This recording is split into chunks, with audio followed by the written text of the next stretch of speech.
You are listening to Heroes Never Die, your one-stop spot for all the latest news, Overwatch League results, and mishaps in Overwatch. Here are your hosts, Totemly Drunk and Edinar. What is up, guys, and welcome back to Heroes Never Die, your one-stop spot for all things Overwatch. I am your host, Totemly Drunk, and tonight on episode 157, we'll be discussing the latest in Overwatch, Overwatch esports, and see what's buzzing within the community. Before we get into the news and introduce you to my co-hosts tonight, just want to take a moment to thank everyone who is hanging out with us on Twitch for our live show, and of course, thank all of our repeat listeners out there. So, as you can tell, Edinar is not here with me tonight, but joining me are two familiar faces, two familiar voices if you've been a listener to our podcast network. First up, we have my fantasy Overwatch League partner in crime, Ramses. You may know him from such podcasts as OWL by the Numbers, and most recently, Push the Point. Ramses, welcome to H&D. Thanks, Totem. It's a genuine honor to be here and to attempt to fill the energy and space that Ed has just for 1 week. I don't know if I'm going to be able to push the show 2-3 hours like he told me to, but we're going to do our absolute best. Well, you know what? Ed picked one hell of a week to miss, because, we got a stacked show tonight, and we had news drop, hours before the show as well, which have some pretty major implications as well. But speaking of another co-host that is also joining us tonight, we have Spider from Overwatch League Network. So, Spider, you may have missed Monday's show, but you picked one hell of a week, or show, really, to just guest on, so thanks so much for being here. Oh, no problem, man. It's like you workshopped the show and made it better by getting rid of Edinar. All right, I got my one Edinar joke in. I promised myself I would get one to pick on him. In all truth, I think Ramses is right. It's going to be hard to fill like the synergy you and Ed have for 3 hours, but we're going to try because, boys, we're in the end game now. We got the workshop. We can do whatever we want now. So this is a phenomenal week in Overwatch. Yes, now you can fix the problems instead of the dev team, but we'll have more on that later. And I will say, like, my mood about that specific feature has drastically changed since my initial reaction, since I've been diving into it a little bit further. But anyways, let's go ahead and jump into the news. It's been a heck of a week since our last show. We have a few different updates that hit the public test realm, and the first one it kind of hit was including a new map, that being none other than Havana. So Havana is the map that is currently being played for the Storm Rising mission. And it's going to be a new escort map that was added, currently available to test on the public test realm. Although right now it's probably taking a backseat to another thing that's on the PTR. But players are going to be able to, escort this payload, which is basically rum barrels through the Cuban streets and alleyways, with the cruise ending at that Havana seaport at the end of the map. So, just as a friendly reminder, we have Storm Rising going on right now that comes to an end on May 6th. But Spider, I know you actually already released, like, a first impressions video and a basic, like, walkthrough of the new map. So I want to get your take on what you think about the map overall. Yeah, I dug into the map last week on stream, kind of like right after it was released, and did like the first walkthrough, kind of picked out where everything was, what I thought, would be good on the map. And it's a really interesting map because like the enclosed space is the second point rather than the third point. So it's almost like Gibraltar-ish. There's not as much high ground as Gibraltar, but it really reminds me of Gibraltar in the play style. And I think snipers are going to be really strong in point A and C. And then like B is phenomenal. B may be my favorite point they've ever done in Overwatch because it's almost like two monkeys in a cage with a knife. Like that's what it's gonna like boil down to. It's basically a knife fight. It's crazy the amount of stuff you can do in that small of a space. The only real thing that I kind of like picked on it for is like the lack of major health packs are really rough, especially on point A. Like attackers have no access to a major health pack, so I feel like they're probably going to adjust that at some point, just because that is almost too unbalanced. It makes like Goat's comp really, really strong, because you need like a sustained comp to even make it down that street, which is what we don't want to see. So I feel like they're going to adjust that. But other than that, I really like it. I really like, the map overall. I was a little disappointed that they didn't have the weather in the third point, but it is what it is. So basically, what I took away from that is, if you're gonna run anything, add a 4th support player so you can make it through that first point. Yep. Why not a 5th? Because not everyone has like the Boston Uprising roster that had 5 supports at one point.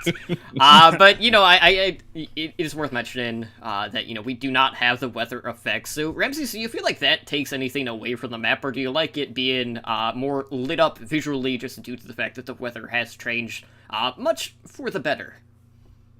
I'm a big fan of sunlight. I enjoy it a lot, and it makes the map look really beautiful. That being said, it would be nice if it was a little bit of a, maybe not an option, but something that would happen every once in a while within the map. I understand we're not fans of RNG, and I personally neither am I, but it would be cool to have it every once in a while, just like how we would have different like the day version of King's Row, for example. If that were to come on every once in a while, maybe with new tools that we've just recently been given, that's an option we can work with, although I don't know if that's actually true. But I don't know, I wish that the weather effects were still in there. They were really fun. They actually were what made that whole map for me during the event. I can't help but laugh at the fact that you're talking about, all this lightness, yet here you are sitting in darkness. I'm glad you mentioned that. He's like, I love sunlight. He's literally in like a dark cave. I see a window back there. That's the mirror. The window's open. It's 7 p.m. on the West Coast, dude. It's great. But anyways, moving on to some other in-game news. Well, not in-game for Overwatch specifically, but it is Overwatch related. That is that we have a new Easter egg that is Overwatch related that has been spotted in World of Warcraft. Specifically, the Mechagon area that is coming in patch 8.2.0. So we got 2 new NPCs added, which are Roadtrog and Junkbrat. Now, Roadtrog, as you expect, is wearing a gas mask on his head. He's carrying around a very large hook. Junkbrat has, the wild hair going for him and what appears to be a grenade launcher. So, this really isn't like the first time we've seen an Overwatch Easter egg making its way into World of Warcraft. I know there's a Brawlers Guild fight. I believe that one's Ogre-Watch that has a variety of like Overwatch heroes. I know there's a Tracer one. There's also a Roadhog character, as well as Reaper and Reinhardt. And, not to mention there's been like toys for like Winterville with I know Mace like Endothermic Blaster is in there. There's like the Winston pet that you can get in World of Warcraft. But at the end of the day, like I saw this and I just kind of shook my head. It was painful to take a look at just because of the models that were used. I wasn't a huge fan of it, but maybe that's just because, I just expected a little bit more out of the Junkrat. The Junkrat just being a gnome to me just really, really just took everything away, in my opinion. Especially since Junkrat's a pretty tall character if you actually had him stand straight up. Yeah, you're not gonna get that with the gnome. But what was your guys' initial impressions on this? And do you think this is just going to open up to more crossover stuff here in the near future? I thought it was pretty cool. I mean, in BFA they had like a Genji and Hanzo character like fighting. They were like the Spore race or whatever. I remember coming across them when I was questing. And they were like, "You dishonor me, brother." Like they had like the whole dialogue and stuff. It was actually pretty funny. So I do like these references. Like, it's just a fun nod. I mean, like, they throw these references in Overwatch, too. Like, on Anubis, you can see the Horde symbol. And even on, like, the new Havana map, they actually put a nod into the WoW subscriber base and the HOTS esports scene by littering dumpsters everywhere. So they put these nods everywhere. Now, the only thing that's missing is, like, classic music. Basically. Because that's really what Heroes of the Storm is at this point, according to the job listings. Spider with the heat, damn. All right. Yeah, he's using it up before we get to the Battle of Texas. Yep. But I'm holding out on some more crossover skins to be added to the game, and who knows? We heard our dev and savior Papa Jeffy Kep praise him, mentioning that for the anniversary event, Devo's going to have like a break the internet type skin. If it is that Destroyer Diva skin, whew. Or it's a K-pop skin. I mean, you could go with like the KDA. I'm still sticking with like Schoolgirl. It's gonna be like either one of those. I think would break the internet, maybe a crack versus a hole. But I don't know. It's always been interesting to see because the Overwatch being my first actual Blizzard game, it's always interesting to see them dip that toe into other games. But I don't know. There's never been anything enough specifically for me to actually try a lot of the other Blizzard games. Even like with Heroes of the Storm, where you actually had Overwatch heroes in the game itself. One of these You're days, part of the they might problem. get you. I don't know. I wasn't going in and throwing games just to get my Genji skin and leave. So I mean, Well, who knows? Maybe this new feature that we're going to talk about in our main discussion is going to create an entirely new game, which has happened, in the past. So who knows? But anyways, moving on, we did have some pretty big news today that hit, and that was that BlizzCon 2019 has officially been announced. So BlizzCon will be returning to the Anaheim Convention Center on November 1st and 2nd. Tickets are going to be going on sale May 4th at 10 a.m. Pacific Time and May 8th at 7 p.m. Pacific Time, and this is going to be done through AXS. Now, a couple of things that are happening this year. We have pre-game festivities that are going to be taking place on Halloween from 9 a.m. to 5 p.m. Pacific Time. The show is going to expand into Hall E, so I know they're kind of like moving some stuff around, but, just more showroom, floor area. They also added a new Portal Pass, which I know has been getting a lot of, not so great attention, just due to the overall cost. But this is basically like a gateway to more extras, including the Dark Moon Fair. You get preferred parking. There's separate registration and security lines, a dedicated lounge where you can like meet Blizzard employees, esports. And Ramses has fallen into the video abyss, but basically he's still here. There's a lot of extra perks with this Portal Pass. Now, if you're a ticket holder, what they're doing this year is we're going to be celebrating the 25th anniversary of the Warcraft universe, and you're going to have the option of getting one of two commemorative collectibles to celebrate the event.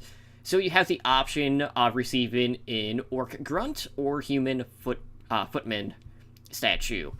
Now, let's talk about the cost of the tickets, because I know a lot of people are not too happy as there was a price increase in tickets across the board. So the normal tickets last year were set at $199. This year they are set at $229. The aforementioned Portal Pass, which I was just talking about, has a $550 price tag, and of course, we also have the benefit dinner, which is $750. Now, last year's BlizzCon soured a lot of the community. Whether it was just due to the announcements, due to the tech issues that were involved in the opening ceremony, or just Diablo Immortal, which not that many people actually played, which a lot of people had knee-jerk reactions to Diablo Immortal, and to be honest, I wasn't going in expecting a DE4 announcement at all, so I'm actually really excited to check out Immortal when that does happen. But a lot of things were definitely something that a lot of people were angry about, and a lot of people that I've talked to in regards to this year's BlizzCon, a lot of people aren't wanting to go. And obviously some things have happened since last BlizzCon, whether it was esports scenes completely getting killed off, or that same esport title getting moved to Classic, or the major layoffs that hit. There's been a lot of stuff that has happened since the last BlizzCon, and I know a lot of people are still hesitant. But I want to get your thoughts on, one, whether or not last year's event soured you to the point where you're not looking forward to BlizzCon this year. And then I also want to get your thoughts on just the added stuff that they did introduce, just as a whole at this year's event. Go ahead, Ramses. So personally, travel isn't necessarily a expense that I'm going to have to cover, at least being a little bit more local than a lot of people. But even so, 220 is enough for me to actually have to consider whether or not this is something I can make work. As far as the event itself, you have to hope. We heard, of course, during the sales calls either last year or early this year that Overwatch is going to be another prime focus for Blizzard. Like in the wake of all these layoffs, it's going to be a game that they're really pushing and really developing for. And we heard in Jeff's developer update that they have a lot of stuff coming down the pipeline besides the shiny new feature that nobody's expecting that we'll talk about in a second. So my hope is that it's still just as exciting. I think that Blizzard is a company that in most cases learns from their mistakes, most cases with my fingers crossed. But Blizzard is a company that usually would learn from their mistakes. So I think the event is going to be better. I even think we might get a Diablo 4 announcement in the same way that they talked about, in the same way how last year Bethesda released footage, quote unquote, for Elder Scrolls, in that it was literally just a title card that said Elder Scrolls on it. It wasn't anything actually about the game. So Blizzard definitely has to do some major work to try and hook the community back. I think they're smart enough to actually pull it off this time. Yeah, I agree. Like last year's BlizzCon, I was supposed to go, and I ended up having to cancel and not make it. And it was almost like I dodged a bullet, even though I would have really liked to go, because there was a lot of other stuff, and I love the community. So the actual like BlizzCon stuff to me is like secondary almost to hanging out with like you guys and stuff like that. And you know, World Cup's always a focus, and that was still good last year. It wasn't what we hoped for, but it was still entertaining. So like I don't think it would dissuade me from trying to go this year. Some of the stuff did kind of rub me the wrong way. Like the Portal Pass did reek of like the corporate overlords, you know, bringing down like the, you know, Edenar compared it to like Disney World and stuff like that. And it does hit a little bit. Incorrectly compared it to Disney World as well. he did, but it still is kind of the same thing. Like, you know, they're raising the prices, and I did find it very funny that they switched ticket providers. They used to use Universe, and now they went with this new one, and the new one oddly requires cell phones. So they are doubling down on the cell phone. Well, thing. and AXS is the one that you have to use for Overwatch League as well. Right. So I mean, having everything in one roof. I do think it's okay overall. I was a little miffed at the no goodie bag rather than a statue. Like the statues look cool, and if you're a Warcraft fan, you know, I wouldn't mind it. But for people who aren't Warcraft fans like Ramses, like the statue is cool, but you know, wouldn't you rather get something that's like the Reinhardt hammer or something Overwatch related or stuff like that? Like I liked the goodie bags because there was stuff I could bring home to my kids and play with. I can't be like, oh, here's an orc statue. See, I'm excited just to walk around and just see all the leftover stuff. Like it'll be like when you go to a theme park and after you leave and everybody's liquor bottles are on the ground by where the cars are parked. It's just gonna be a bunch of orc and footman statues all over the ground at BlizzCon. It's gonna be Warcraft there, like you can recreate it. Yeah. I don't know if I'm gonna go this year. I'll wrap it up. I don't know if I'm gonna go this year yet. You know, 2 kids, family, all that, and I'm East Coast, so travel is definitely a concern for me. But you know, it's something I'd like to plan for. I think I'm actually going to try and go. Of course, AXS and Papa Jeff be willing, but I'm going to try and go. But like you had even said, it'd be more even about hanging out and actually like meeting up with people instead of actually going and watching a lot of the developer announcements. That and World Cup, of course. Yeah, I mean, for me, like, I'm going ticket or no ticket. I've been fortunate enough to get tickets every year since I started going. But like skipping the event just isn't something that I've thought about, because one way or another, like the community definitely makes the event that much special. Because a lot of times you're only seeing those people, one time a year. So regardless of if I get a ticket or not, I'm definitely going to be there to meet up with everyone and, get involved with probably, I'm sure they're going to do another World of Podcasts. I'm sure maybe a couple of us will be involved with that as well. But I'm glad that they're at least adding, stuff ahead of the event as well. So it's not necessarily, adding a third day to the event, but, at least there's something going on rather than just Thursday kind of just being, a dead day overall outside of, picking up your badge for the weekend. Mm-hmm. But, yeah, I know a lot of people are just looking at, the price hike and being like, this is, the worst possible year for them to do that. But to each their own. Adenar's trolling Julian in the Twitch chat, I see. But anyways, let's go ahead. We're gonna skip the hot community topics just because there's so much stuff happening this week. So we're gonna jump right into the Inside the Path to Pro and Overwatch League talk. Now, first up, we did initially have a leak for the Overwatch League All-Star skins.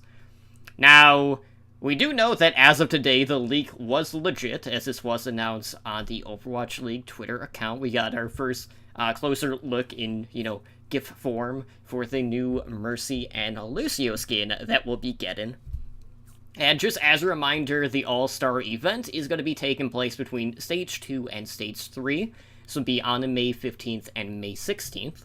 So voting is still open to endorse players for the starting All-Star lineups until April 28th.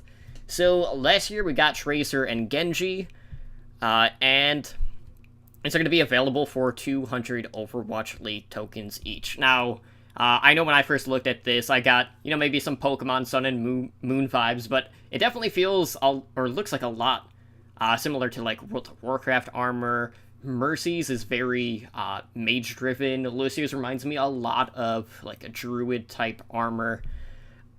And I have to say, the Mercy one especially is one I'm definitely going to buy. I'll probably end up getting both of them. But Lucio's, golden and green accents look really good. But outside of that, we got our first look at the skins, and we also have, a couple of details that were announced for the All-Star game. So we are going to earn double Overwatch League tokens during the event. We'll have the return of the Widowmaker 1v1, as well as the Talent Takedown. I guess in that case, that's for better or worse. But we're going to be able to vote on some of the arcade modes, and that's going to be voted on April 26th. So I know there's, a number of different ones. A lot of, not, a lot of thrilling ones. A lot of them are, 1 hero limit, but, you can only play tanks, or only play DPS, or only play support. Which or no tanks or nothing, you can just sit there idle. I don't know, that stuff was kind of just yeah, okay, it's not anything earth-shattering by any means. But Ramses, what did you think of this year's skins, and maybe compare it to what we got in the prior year? Well, actually, both these skins are good, because I remember last year everyone really liked at least to my knowledge, everyone really liked the Genji skin, or they really liked the Tracer skin. People weren't really in agreement as far as which one, if either were both. People couldn't agree. Sorry about that. Between these, though, one of the things that Blizzard really excels at with Overwatch is really making really detailed and excellent skins when they want to. And I'm super excited just to see the green plume of Lucio's headdress going behind him as you're just zipping around the map. And of course, I know all the Mercy main community is still going to be super excited to get a new skin. I'm pretty excited. I think they'll be really good. I actually may even spend tokens on them. As far as the rest of the All-Star break, here's the hoping that I know with the preseason stuff for Overwatch League, the more All-Star stuff was a little bit lukewarm. It didn't really feel put together as well. And they've had so much time to really put together this All-Star break. They already started voting for it and putting stuff together at the beginning of the season. So here's the hoping, for one, that we get actual on a paintball, not sort of on, that we get actual on a paintball.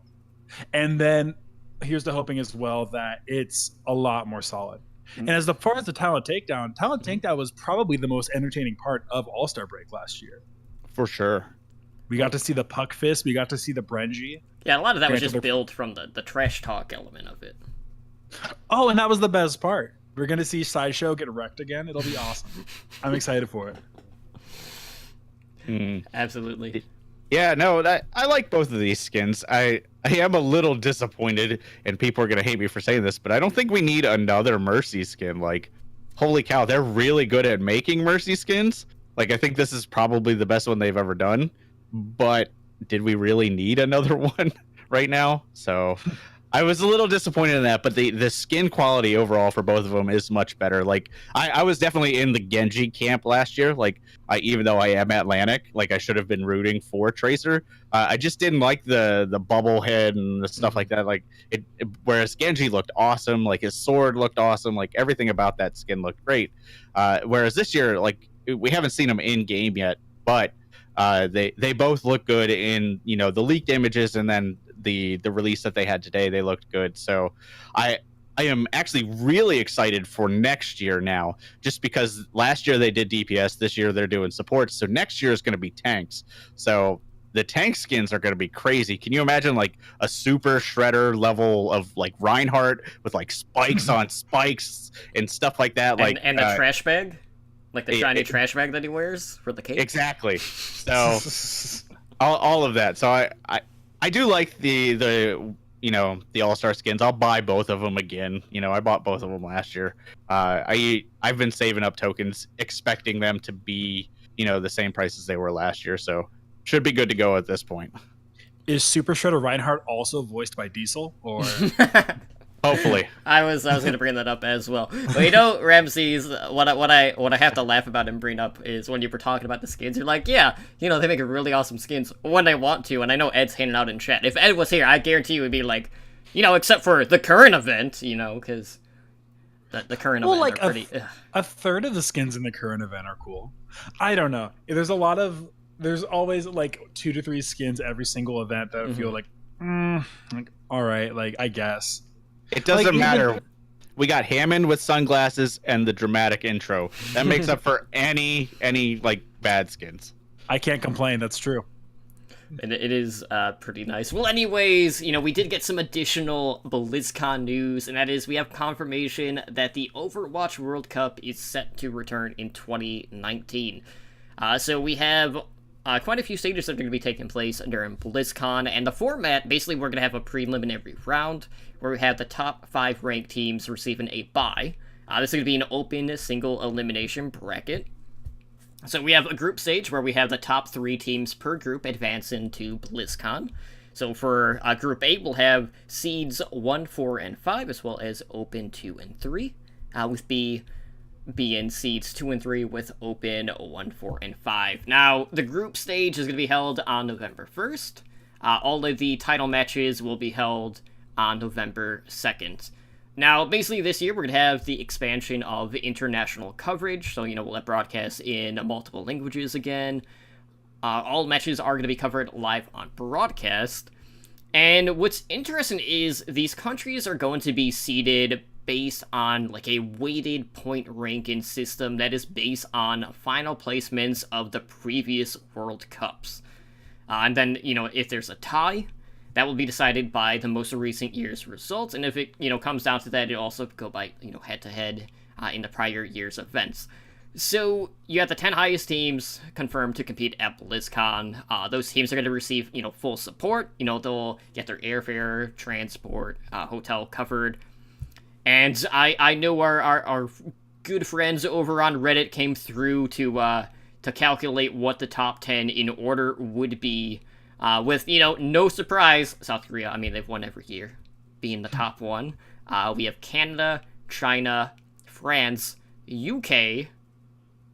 No, USA is not even a top 5. Feels bad, man. We'll actually get to see USA play more than one match this year, hopefully, knocking on wood. Maybe. That just depends on who they decide to play. Or, if we have to rely on Zachary Sombra. But anyways, USA is currently 6. We have Australia, Finland, Sweden, and Russia finalizing that top 10. Now, we do have the committee phase again that will start on May 15th. We'll actually have a hand in voting for the general manager position. But what's interesting this year is that if you want to compete on LAN, even leading up to BlizzCon, you can do so by flying out to, LA. Now, that's the thing. A lot of these countries probably aren't going to be able to afford that, so they're definitely going to be put at a disadvantage just due to the plane environment.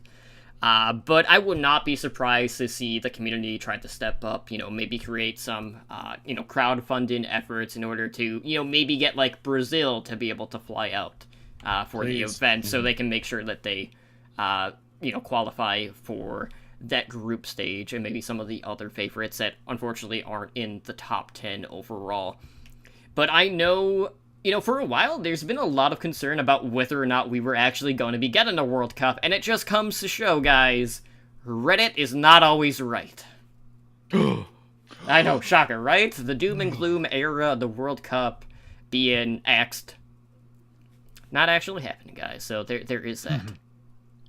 No, I'm excited to see it come back, and I actually really like this format and the style that they went with. So I don't have a whole lot of criticism on it. I need to see how this one plays out, to see if they can pull it off, because all the matches being played at once and stuff like that could go awry, just based on past technical problems. So we'll see how that plays out. But I am excited to see everything all at once, because that was one of the big contention points of previous World Cups. Is you would play it out over the summer. It'd be played across multiple different patches, and stuff like that. So when actual World Cup time came, you're like, okay, well, USA looked really good 2 patches ago. How are they going to look now, and stuff like that. So I am excited to see that play out, and I'm excited for World Cup as a whole. And Ice Ham Jello absolutely nailed it. Hashtag more than one, I think should definitely be like the USA's Twitter handle. So I'm just looking forward to it. Like we don't know much about teams yet, but when we do, we'll absolutely talk about it. The one thing we do know is that there is a minimum player age requirement now, and that players have to be 18 or older. And I've heard complaints. I've heard back and forth, because personally, I didn't know of anybody who would actually fall underneath that 18 age range that's actually played in the past, except for Flower. And no, there's the whole thing. Well, we wouldn't have Flower if he didn't get to play it over in Overwatch World Cup, and technically we still don't even have Flower, so it hasn't proven a lot. But do you really think that having a minimum age requirement of 18 is going to actually bar significant people from playing? Well, you have to look at the Tier 2 scene, and in some of these lesser represented regions, a lot of their, DPS prodigies, so to speak, are anywhere between, the age of 13 to usually 16 seems to be kind of like the normalized spot. So, for US, we're not going to have the option to call in Sugar Free. One, because he's not 18, and 2, because he's, not actually aging. He's aging in reverse. But there are a lot of EU regions that have a lot of good DPS players that are 15 or 16 right now, so they're not going to be eligible. But I don't know if it's going to be to the extent where...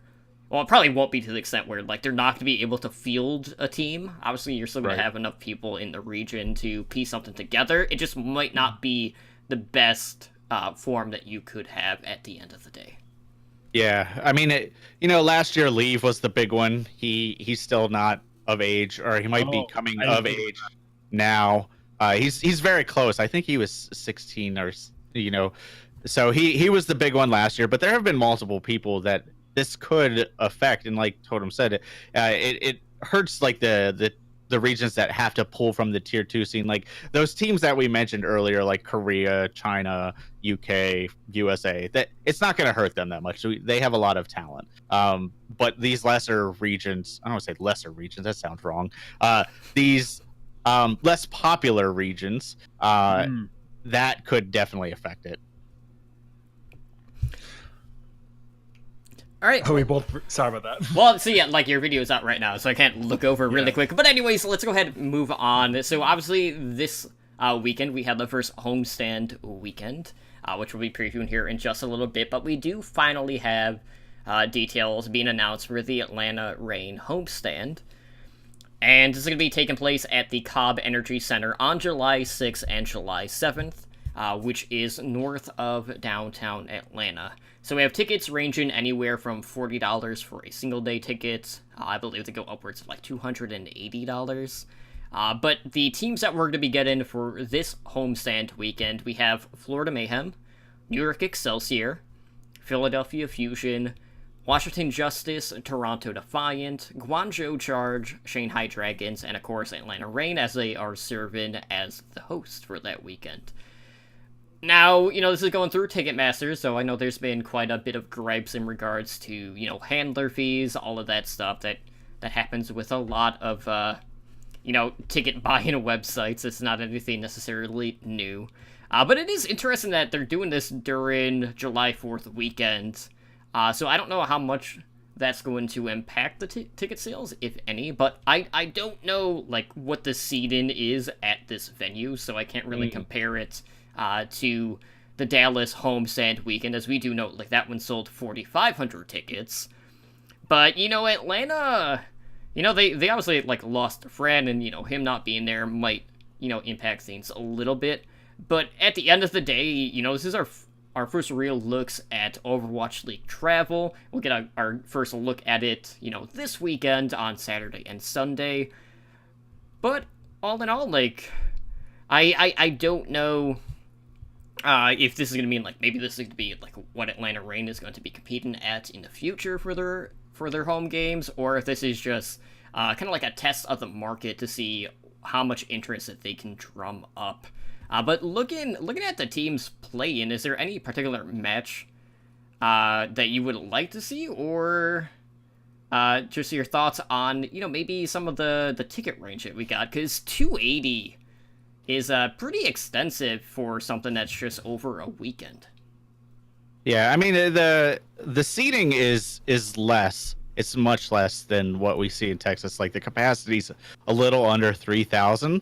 But the actual seating looks really good for esports. It's not a big arena like we're gonna see in Dallas this weekend, or Texas.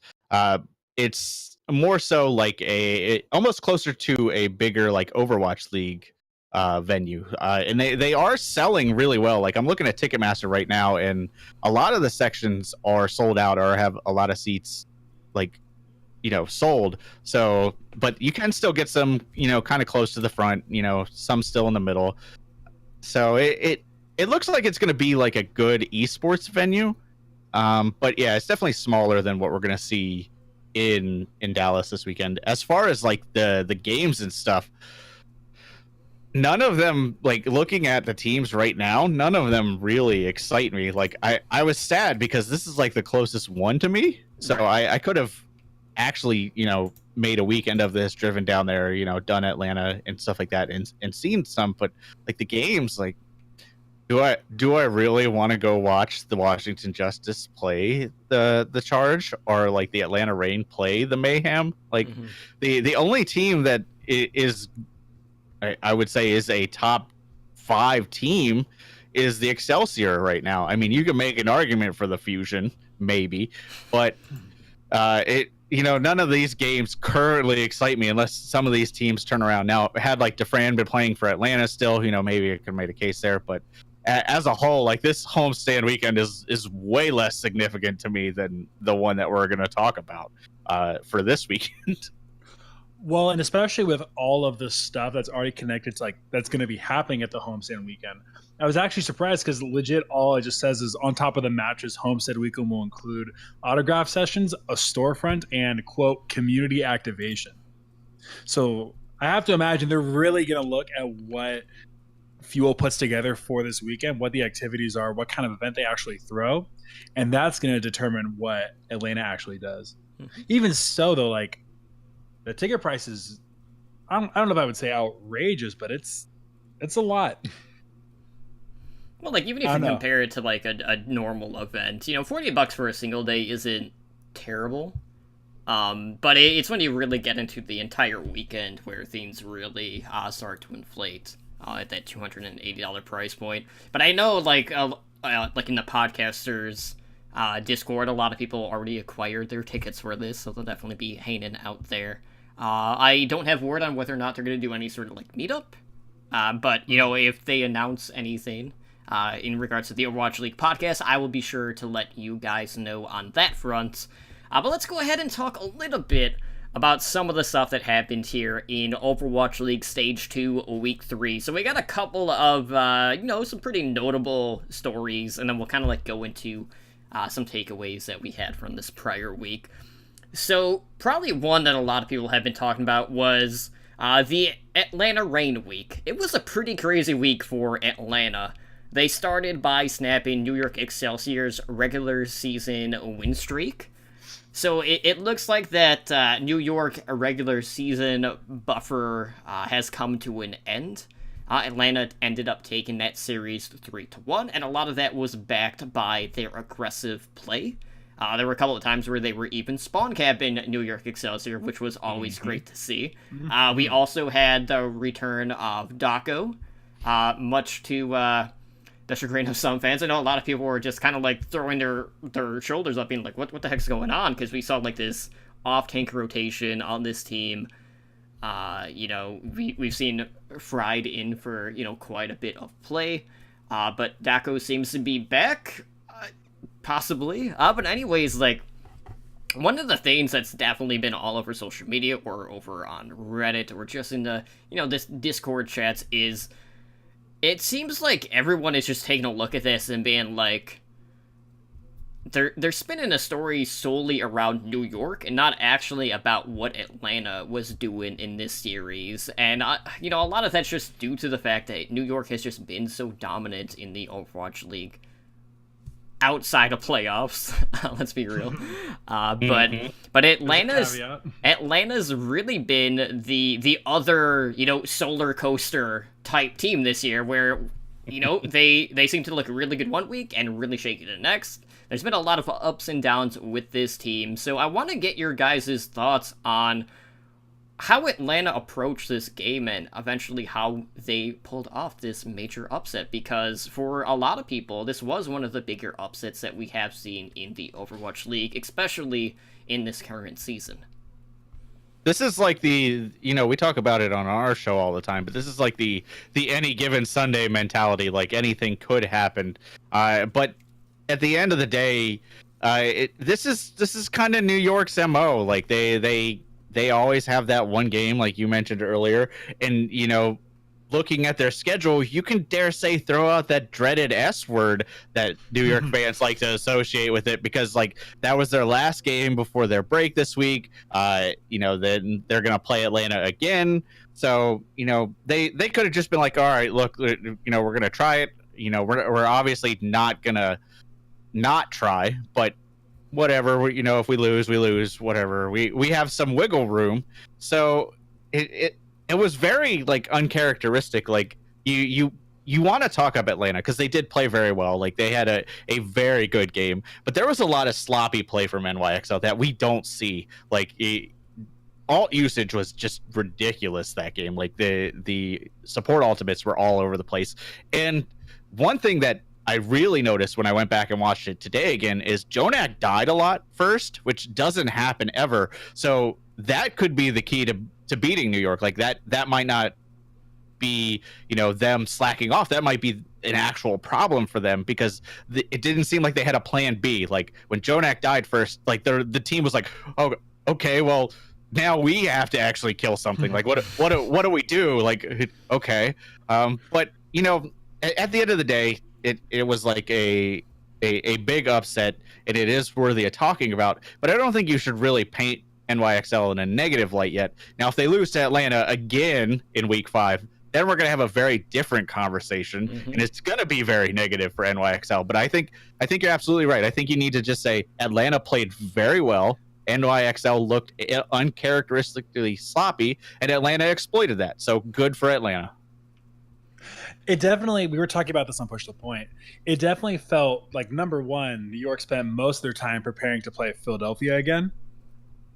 Not that they ignored Atlanta, but that they were pretty confident they were going to be able to go toe-to-toe without too much explicit planning. And then Atlanta also seemed like they really, really game planned this New York game. That they went in with a very strong strategy, and we even saw with Dogman getting a bunch of picks to start a lot of the fights. I think actually losses like this are good for the health of the league in general, and are good for New York just because it keeps New York on a more of an attainable status. I would say that people, if they work hard enough, feel like they could beat New York. When this is coming earlier in the season than it did last year, where it took like till stage 3 almost for people to start getting notable wins over New York and other teams. Yeah, now with we don't have the option of maybe seeing 5 teams go undefeated since this happened. So, we still have the Gladiators, Shock, Titans, and Spitfire currently Would you settle undefeated. Would you settle for the Titans? Just the Titans? Absolutely. I do think they'll end up going 7-0 again. Much to Reddit's chagrin because, they're not OWL level being run away. Yeah, that copy pasta has really been beaten to death. So one of the other major things that happened here in the last week was Washington Justice going out and acquiring Sleepy from the San Francisco Shock. So that means that, Sleepy is going to be playing alongside Arc on the support line for Washington Justice. So, it's a pretty respectable support line now. I will note that Guido, compared to last year, so to speak, has been seeing some improvement in his play. But there has been a lot of, experimentation being done with that specific spot on that team, which did include some flex DPS playing flex support for that team. But Sleepy was really a critical part of the Shock since the team's inception in the last year. He was one of the major options to potentially play for the team United States team for the World Cup this past year, which eventually went to Raucus. But Justice, it's still been a rough season for them. They've only picked up 1 win out of their 12 games. They currently have a -12 map differential in this stage.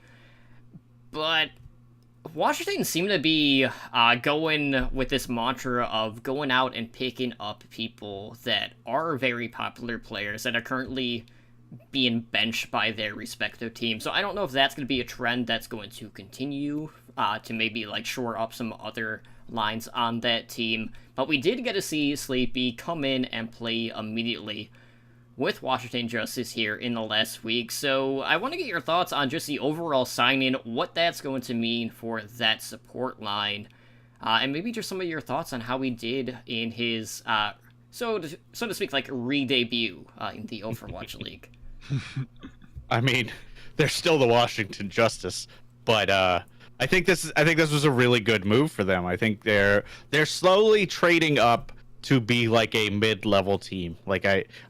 I'd hate to say that because they're not there yet. They have a lot of work, and I don't think Sleepy is that sole piece that's going to change that. I think they need to change something up front first. Mm-hmm. And we've talked about it on our show quite a bit, and I'm not a big fan of Janus. I wasn't a big fan on him for Giannis. Excuse me, his name is Giannis.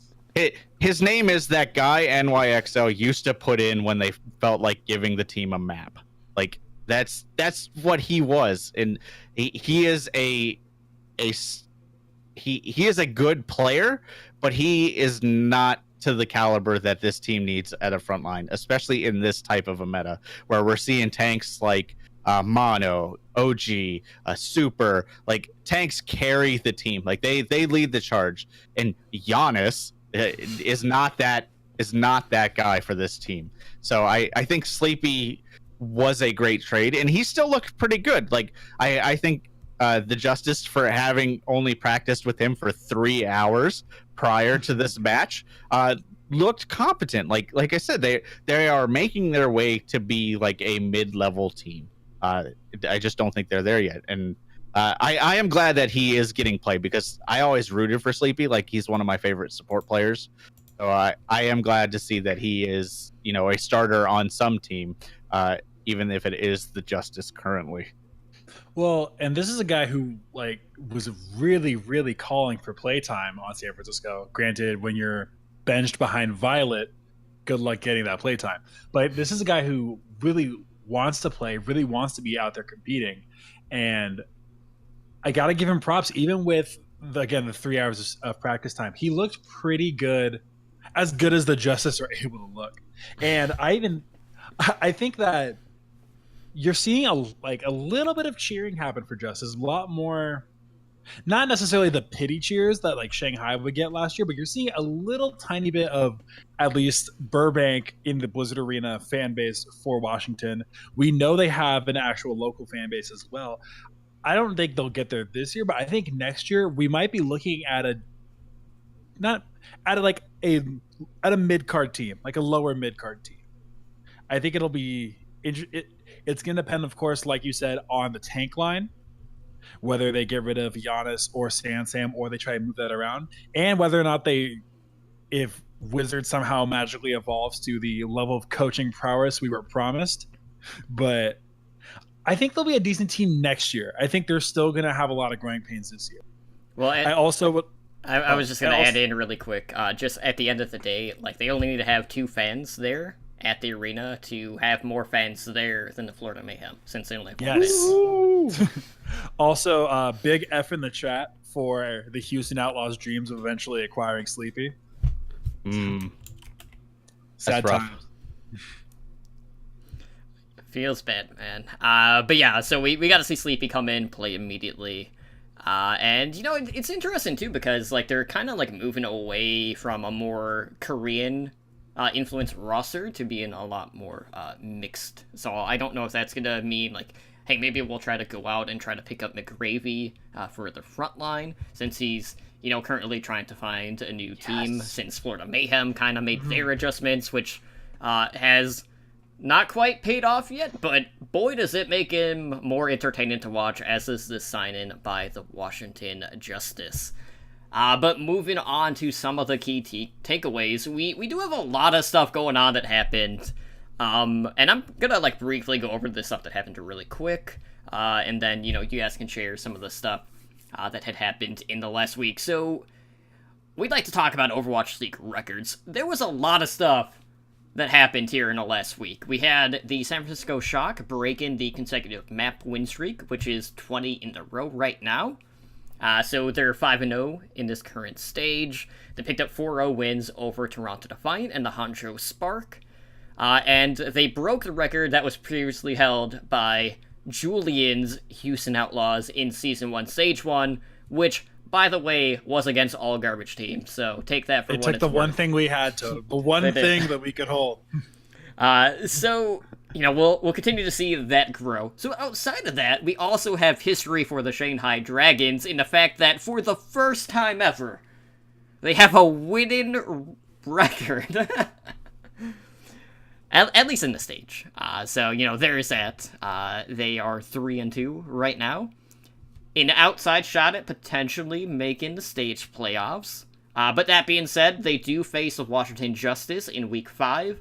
And then they close out the stage against the San Francisco Shock. Now, if you're eligible to make the playoffs going into that last match, I think it's safe to say Dragons are going to be out with the way that the Shock have been playing. Mm-hmm. But it's definitely a feels-good moment for Shanghai, getting that weight off of their shoulder even further. So we also had the highest scoring game in Overwatch League history, which, speaking of the crazy week of Atlanta, they were involved with this against the Guangzhou Charge. And, yeah, like, there were a lot of things that happened in this. So we had the highest combined map score on King's Row, which was 15.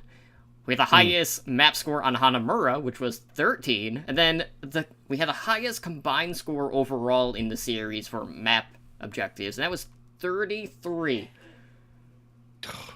No lie, like, I watched Game of Thrones and went back and this game was still going on. Like, I was like, what the hell is going on with this game? I was at Easter with family, and I remember starting the game and then falling asleep and then waking up and them still being on Hanamura. Like, it was just like, geez, when is this? What's going on? What I will say is, if you had Charge or Rain players in Fantasy Overwatch League, there's a decent chance someone might have put up like 200 points just from this game alone. But it was just a crazy series, and it was so weird seeing that there were just 2 maps that actually broke the record and really added to making that 3rd record overall. So outside of that, we also have Vancouver Titans that can continue to truck along with their win streak, which including the playoffs is currently at 15 games, which is the longest in Overwatch League history. So there's a lot of stuff that has been going on. And I know, I think Captain Planet actually had a record article that was actually posted, I want to say it was today, so if you go on the Overwatch League website, you can definitely go and find that. But looking back at this prior week, was there any particular match or any like storylines that really drove things home for you guys? Dallas got boomed. That was my weekend. They played Vancouver and got beat. They looked halfway decent against Vancouver at times. There were a couple maps that weren't close, but they made it close on a couple other ones. And then Seoul came in, and since I missed Mondays, I will take all the abuse now. Seoul came in, specifically Toby, and just dumpstered them. And it was as good as Toby played, it was 100% the Fuel's fault because they could see him coming. There's no cover on Eichenwald. You can see him. He did the same path all 3 times. He's like, okay, cool. Okay, I'm gonna boop him now. Okay, I booped him. See you next time. So yeah, that was my games that I got to watch. It was a rough weekend, but I guess the other games were good. Well, at least you're not alone in the fact that your team got crushed, because it wasn't any better for Houston. No. Come join me under the bus, Spider. Come join. I mean, I lived through Dallas last season, so this isn't anything new. Like, right. It's not anything that I'm upset about. We kind of accept it as a Dallas fan. Like, I'm a Dallas football fan, so you're used to it at this point. Like, you don't even get disappointed anymore. You're just like, I expected nothing, and I got what I expected. Yeah, it's just unfortunate because Dallas was starting to pick up some momentum, and then their legs basically got cut out from underneath them. The one takeaway I have from this week is Seoul is underrated right now. Like, I think Seoul is better than what people are making them out to be, and Dallas was a little worse than what they're making out to be. Like, I still kind of stand by my statement that Dallas is kind of like the mid-table gatekeeper, like the upper mid-table gatekeeper to the upper echelon players teams. Well, and Sideshow was talking about how, there's a possibility Dallas is the 4th best team in the league. And he, of course, Reddit being Reddit, immediately crapped all over him for it. And then he stood by it, and then we saw it happen in front of us.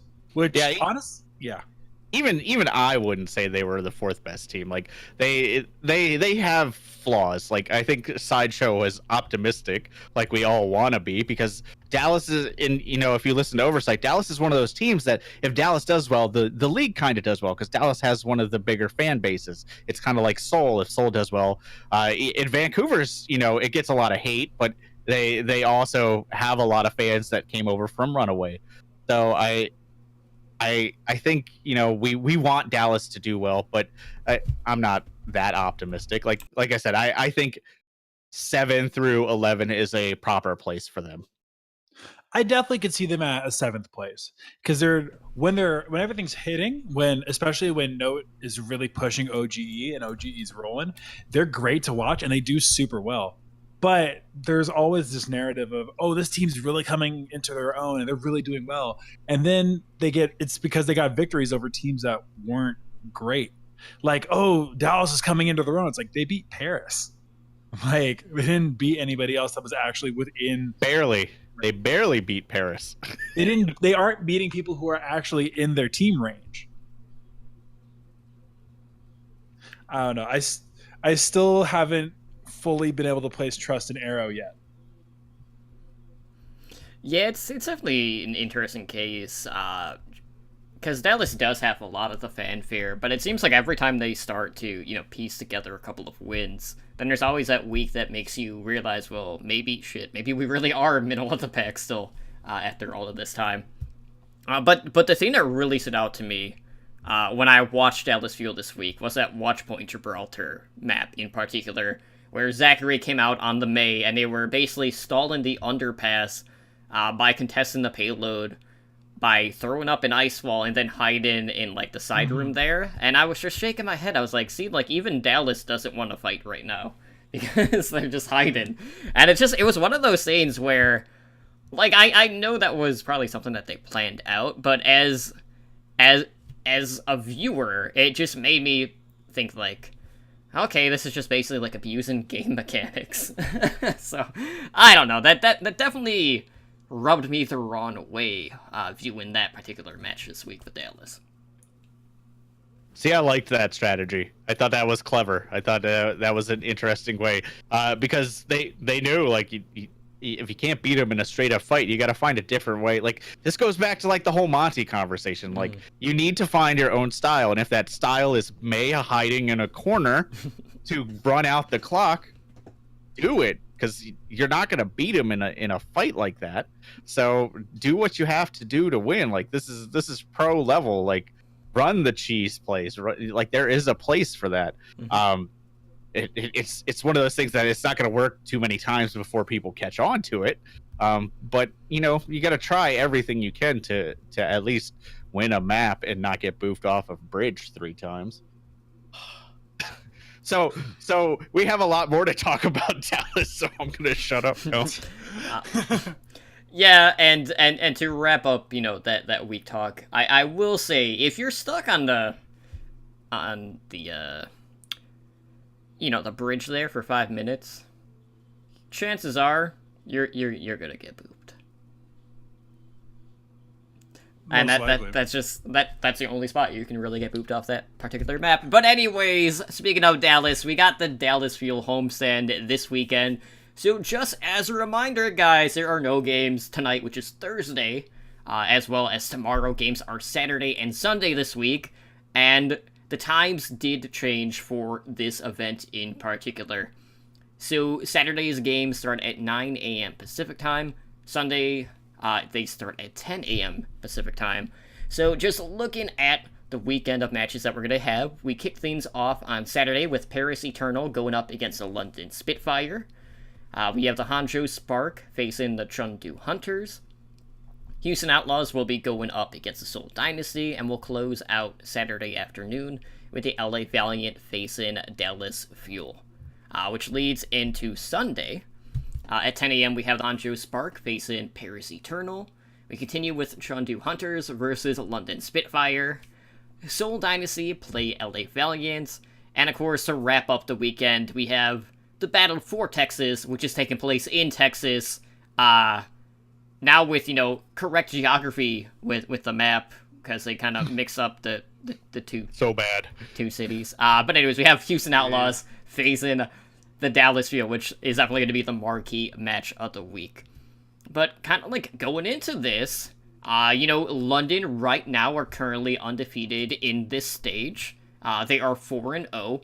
Basically, if they pick up a win, they pretty much stamp their spot in the stage playoff. So if they go 1-1 this week, chances are you're going to be seeing them at the end of the stage. And, we got the whole, battle for EU, so to speak, between them and Paris, which, based on how... skirmish of EU? Yeah, based how, how these teams have been doing as of late, with London really seeming to be back in their final form, so to speak, and Paris kind of, falling to the wayside. We're expecting that one not to be very close. But I have to say, I'm really excited for that Spark versus Hunters game on Saturday morning, because we've been seeing a lot more Crystal as of late for the Spark, which has definitely brought some new life to that team.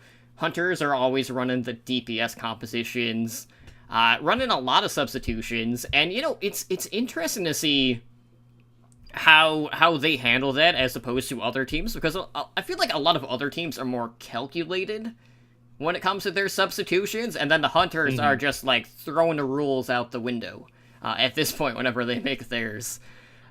But I have to say, across the board, we got some interesting matches for the first homestand, but I wouldn't say a lot of them are must-see. I feel like we have, 3 really good candidates for matches, and then all the other ones are pretty much middle of the pack. Yeah. I'm excited to see the Spark versus Chengdu and actually Dallas versus Valiant for the non-marquee matches. Like obviously Dallas versus Houston is the big one, but those two Friday matches that I mentioned are interesting to me just because both the Spark and the Valiant have looked much better in the past couple weeks because they kind of figured out where their W key was and they just started walking forward and doing better. Like it's weird how that happened. So I am excited to see those games. Like I think the Valiant versus the Fuel could be closer than people expect, just because Valiant is on an uptick and Fuel has had a rough, last week. So look for that to be a little closer. But I'm with you. Like a lot of these games, I wouldn't consider would be close games, even though there is a lot on the line for most of these teams. So I am curious to see how that plays out, which we'll talk about in a second. Yeah, I think both the Fuel games are going to be pretty fun because, again, Fuel is just such a high and a low team. Mm-hmm. I think the Chengdu versus London game might actually be a little bit. I don't know. I think it might actually be pretty fun, especially with trying to see whether or not London can keep it together ghost wise. I know they've been looking really good, but we know what their valleys are, and when they hit them, they're really low. Mm-hmm. And same with Chengdu. When Chengdu really wants to play well and they want to hit their peak, it's crazy hard to stop them. I think those games will be good. I am not excited for Houston to get dumpstered by Seoul and have Totem immediately tweeted at me in my face. But I do think that the marquee matchup is going to be probably the most fun matchup of the whole weekend. Excuse me. I mean, based on the conversation on Tuesday, I don't know how much you're actually looking forward to it because you were so passive aggressive. Well, we can be openly aggressive if you want. This is also true, but I am looking forward to seeing Dynasty not only having completely dumpstered Dallas, but for them also to do it to the other Texas teams. So that will be fantastic. And yes, I will immediately message you as soon as that does happen. But looking at where some of these teams are sitting, obviously London is in the best spot out of all the teams as they are undefeated. They are currently 4-0 with a +10 map differential. But looking at some of these other teams, Paris is sitting at 2-2. Dallas, LA Valiant, the Spark are all 2-2. And as for the Dynasty, Dynasty have played the least amount of games this stage so far, only haven't played 3. So I feel like right now, Dynasty are still a really hard team to kind of rank where they are. And I know with them playing less games so far, this stage has kind of impacted where people have been ranking them across the board. So this week is going to be a little bit more telling. But if you're one of these winless teams, well, actually, the only winless team, at least this stage, is Houston. In this case, for the weekend. So, when it comes to the playoff cutoff point, last stage it was 4-3, and that didn't even guarantee you a spot in the playoffs based on what your map differential was. Unfortunately, Spider knows all about that. Feels bad, man. We'll see if that happens again, but knowing how the parity has been, it seems very likely that there's going to be an odd man out yet again. But for these teams that are in this and are sitting at 2 losses, do you feel like 4-3 this stage is going to be enough to make it to the playoffs, knowing that if you look at the top 5 teams in this current stage, they're either sitting at 4-0 or they're undefeated or already have 5 wins at this point already in the stage? It's tough to say, really. You mentioned Houston, and mathematically, Houston still has a chance. It's a very, very long shot. Looking at all the map differentials and stuff, they need a lot of help and a plague level event to get in there. But so they're the one team. I think it's safe to count them out. Even Seoul, because of their early losses, even if Seoul wins out, it could be very hard for them to make it into the playoffs.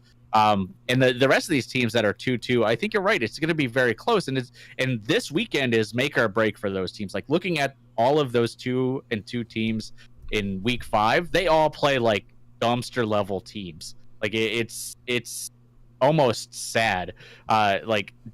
Dallas has I think Dallas plays the Mayhem. So if they can go 1-1, they have a possibility. Valiant could turn it around.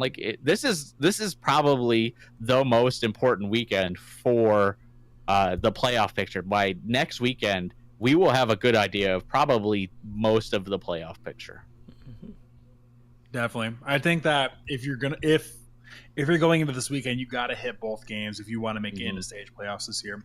Especially, well, I wouldn't even say especially, just because it's true for everybody, I think. Even with Seoul, who has been looking good as of late, just because of those early losses, you're already at the disadvantage. I don't know, do you guys expect Chengdu to actually remain in the stage playoff standings, or you think they're going to slip out after this weekend? It's possible. I mean, they would have to really show up against London to do it. I think that London game is their make or break game. Like if they can beat London, that's a really good sign. But even if they can, push London to a map 5, that I think that could be good for them. But that's their make or break game. Paris, I don't realistically see Paris having a chance. Unless they, turn it around. Spark's kind of the same way. I think you're right. I think teams that go 1-1 this weekend, and especially teams that go 0-2 this weekend, are done. Like I think if you go 1-1, unless you get some big help in some key areas, you're done. Well, and not to touch Seoul on it, but Seoul's next game after this weekend is against Vancouver. So these look like easy games, and they should be theoretically, but you can't get trapped. You can't afford right now to kind of let yourself get loose and slip. Otherwise, you pull what New York did, and you get 3-1 by Atlanta out of nowhere. Right. Yeah, not all these teams are going to have the comfort of that map differential going for them already, which would basically guarantee them, a playoff berth, just due to how many maps they have taken here in their recent weeks. But obviously, the big match is going to be between Houston Outlaws and the Dallas Fuel. And if I go based on OWL by the numbers, Ramses was not feeling super confident. I'm back. I'm feeling better. Bob wasn't feeling super confident. But Spider, how are you feeling about Dallas's chance against Houston Outlaws this weekend? If I have to be honest, not super confident. But no, we talked about it in the Discord a lot. I think on paper, looking at these two teams right now, Dallas should absolutely take this. Like their GOATS play is miles above Houston's right now. Mm-hmm. Their flexibility is also above Houston's right now. Like, one of Houston's key defining players is Muma on Winston, and I think OG can match Muma on Winston, if not beat him. Like, I think that advantage is negated. The only thing that Houston has over Dallas is a Brigida that knows where to stand and not get picked off first. Are you sure about that? It's not all the time. Because your Brigida does the same thing regardless of who they decide to play that week. Like, that's the other problem with Houston is they can't figure out who they want to put on Brigida. They keep rotating it. And Houston's best map, you can talk about Kings Row, but they haven't played Kings Row this stage, so I'm going to leave that one out. But Houston's best map this stage is Busan. Like, they looked great on Busan, and we don't play Busan. Like, that's not what we play. And Dallas has struggled on Lijiang, but they have at least looked competent on Lijiang, whereas Houston has looked dominant on Busan. I mean, that's the map they made the Titans look bad on. So avoiding that map, I think Dallas has a clear advantage in this match. But what it's going to come down to is if Dallas can overcome themselves. Like, there's that whole, is it going to be Dallas versus Houston, or is it going to be Dallas versus the Fuel type argument? Because that's Dallas's downfall. But, looking at everything, as, taking myself as a Dallas fan out of this, like any analysis, you'd have to give to Dallas. Like, Houston, this would be a big upset if Houston won this at this current point in time. Look, Spider, I'm going to be honest. I believe that they have a better team right now. I believe that they have better coaching. But you know what I also believe in, Spider? I believe in miracles. And you know what? They've been sitting on this plane. Houston's been pulled out of a plane right now because of some sort of incident. They've been sitting on this plane just waiting and building to defeat Dallas and figure out what type of goats they're going to play. And this is, for some reason, this is going to be the week they figure it out. This is going to be the week it all works out. And you know what you're going to do, Spider, when Muma Mania runs wild on you and eats OGE's lunch and takes them 3-2. Shield bash when he over dives and just kill him like all the other teams have been doing. I don't know. But this time, no, different. Not this time. I don't know. Hack him with Sombra and then kill him like the other teams have been doing. I don't know. What do you want me to say here? Because there's so many options to the way Houston's playing right now that Dallas has the tools they need. But that being said, Houston historically beats Dallas regardless of what the meta is and what the teams currently look like. So who knows? But Dallas. You know, my pick is Dallas on this one. Even not as a Dallas fan, I would pick Dallas. But as a Dallas fan, I'm 100% picking Dallas 4-0 in this match. I'm telling you, this is the great. You thought New York was great at sandbagging last year. This Houston season has been the greatest sandbag job of all time. They've been sandbagging for this entire season so far, with the idea of being able to come in and crush Dallas on their home turf. I saw Flame in that. I saw Flame on that podcast. They are definitely not sandbagging.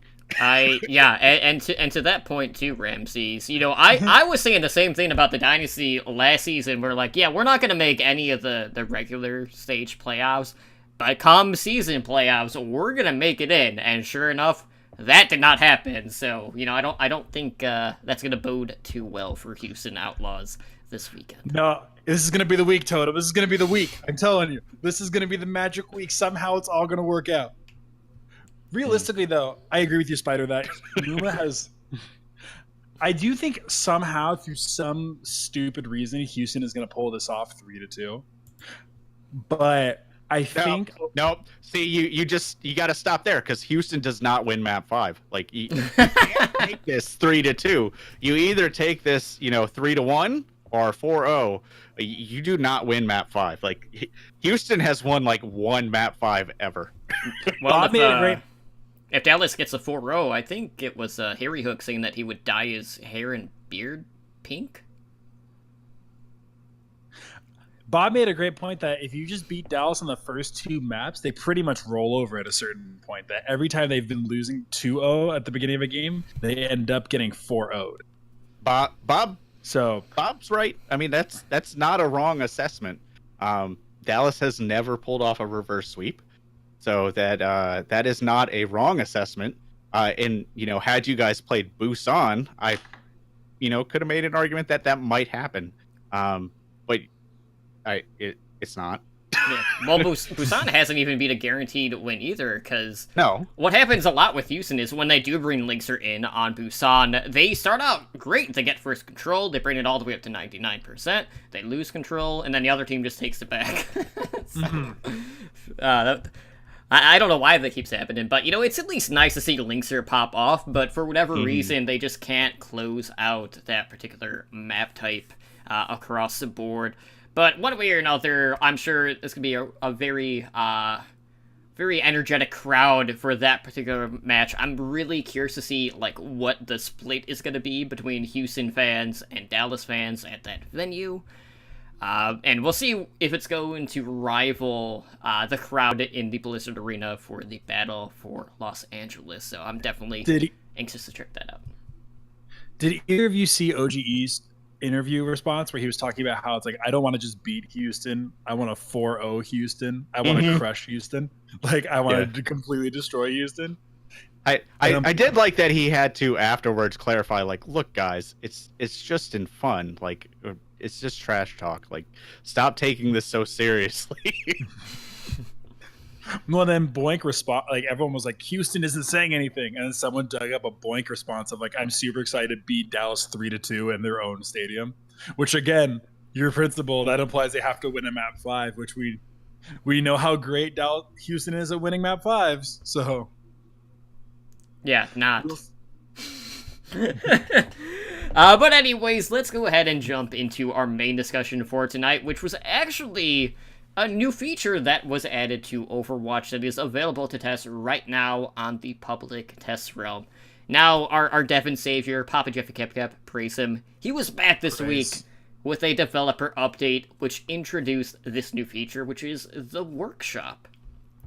So, if you're wondering, well, what the hell is the Workshop? Well, it's basically like a scripting option to create additional game types, essentially. So you can mess around with game modes, and there are a number of preset scripts that you are available to take a look at, test out.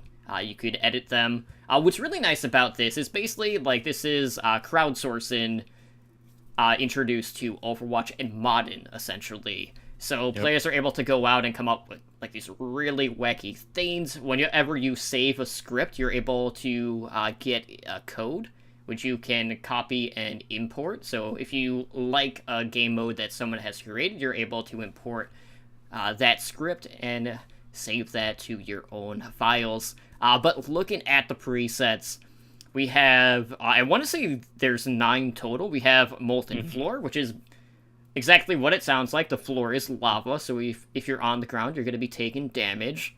There is one ultimate, which, pretty self-explanatory. You're only able to use your ultimate one time. We have Hide and Seek, which is basically you have a Widowmaker and a team of enemy tracers, and if the Widowmaker looks at you, you die, basically. We have Double Jump, again, self-explanatory. You're able to jump twice. I have not actually played this one, so I don't know if that means for Genji you still get twice as high because he already has Double Jump, or how that works with his character in particular. We have Fire Dome, which is basically like the Battle Royale-esque Overwatch, which, by the way, does not really work for Overwatch. We have one that I'm really excited about, because this is something I've really wanted, at least for this particular type, which I do play a lot to get my loot boxes, and that is Mystery Heroes, but this one is balanced in the sense that it forces a 2-2-2 composition. So that one's great. We have Mirrored Deathmatch, which is basically, you know, a free-for-all deathmatch where everyone is the same hero, and then after a certain amount of time it switches to a new hero. We have Zombie Mode, which is Reaper versus Soldier 76, where you basically have to avoid the Reaper.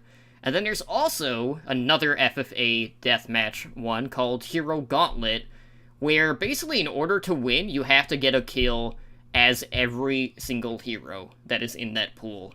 So those are all the preset ones, and I know, like, really early on, the community has really latched on to this. We've been seeing a lot of cool game modes being introduced to the Workshop, and I know all of us have really been diving into this. I know for myself, when I first saw like the description of the developer update and the Workshop, I was just kind of like, I mean, this is okay, but, like, realistically, how much am I going to touch this? Because I'm not really playing a lot of custom games unless it is a game, like a game night for one of the podcasts. And, you know, I try to do some of the scripting stuff, and that's not my forte by any stretch of the imagination, and I know a lot of people are going to struggle with it. But the idea of modding brings so much to the table and opens up so many possibilities, and I'm excited because, you know, looking back at the past, whether it was through map editors or similar crowdsourcing projects, you know, we've seen mods come out that basically create an entirely new game from a mod, and, you know, who knows, maybe we might get something similar to come out of the Workshop at the end of the day. So I will say, like, for the casual audience, this is an absolutely massive tool. You know, you're able to come up with just about any game mode that someone's able to put out. I know there's a lot of people that have already been coming up with some crazy ideas that we've already been testing out ourselves. But Spider, I'm gonna toss this one to you first. What were your initial impressions on the workshop and just the idea of introducing modding to Overwatch?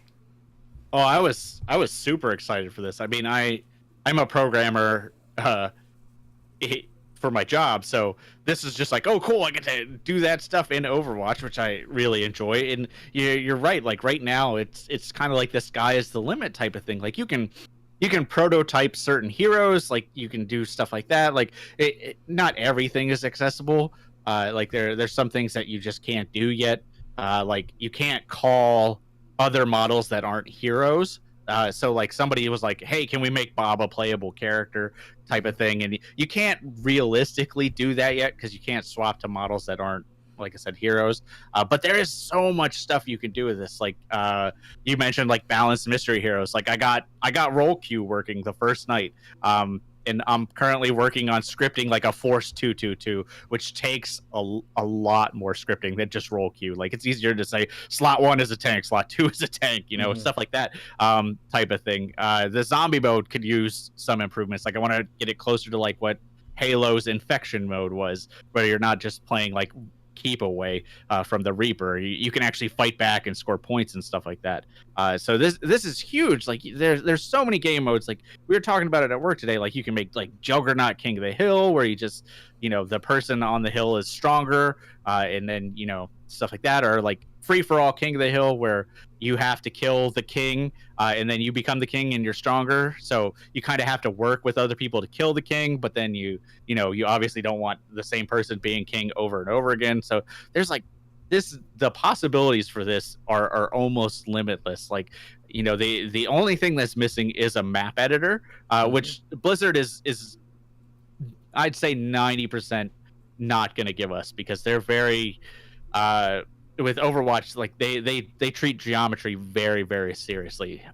So I could see that being something that they keep closer to themselves. But you're right, like you could see new game modes. Like we've already seen, like you know, you mentioned some of the basic stuff, but like one of the really cool ideas that I saw was somebody made like an RPG Overwatch, where like as you get kills, you get points that you can invest in like attack or defense and stuff, and it raises your value, so you get stronger.